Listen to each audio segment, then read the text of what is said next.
I've been in the field of addiction work for the past 18 years. 30 years ago, I had my own dependency issues. And through a series of events, I was able to get into treatment and get into recovery. And after getting into recovery and treatment, I said, what do I want to do with the rest of my life? And I decided I wanted to help people. So I went to school and I got a degree in addictive disorders, and I've been blessed to build treatment centers, build intervention companies, and help 1,056 families in 15 years. Some of the signs that an individual exhibits in their addiction: loss of productivity, isolation, anger, manipulating. I'll go tomorrow. No, it's not that bad. I don't have a problem. You have the problem. These are the tools of an addict that help perpetuate their addiction and keep the family in that paralyzed state.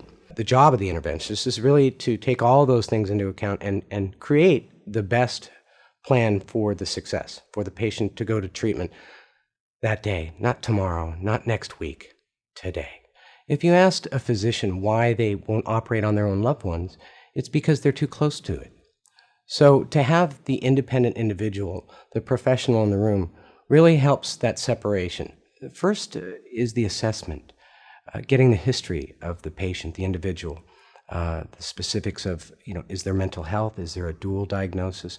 Mental health, substance abuse? What is their history? Have they had prior treatment? What are the dynamics in the history in the family? Is there a genetic piece to this, a history of alcoholism or chemical dependency within the dynamics of the family? Once I'm hired, then I then start to prepare the family on what's to be said, where we're going to do it, how we're going to do it.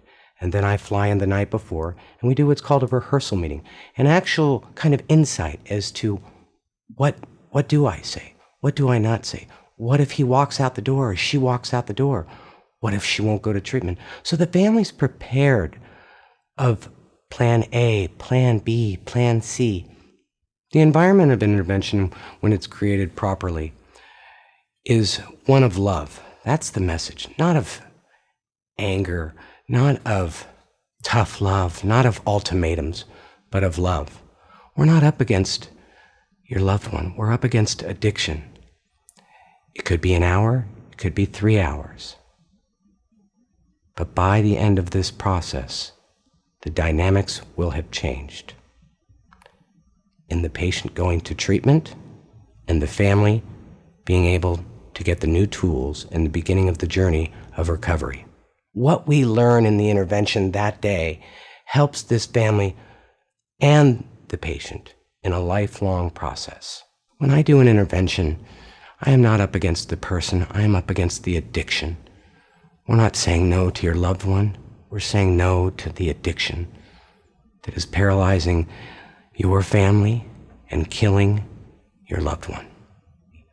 What are you willing to do to save your loved one's life?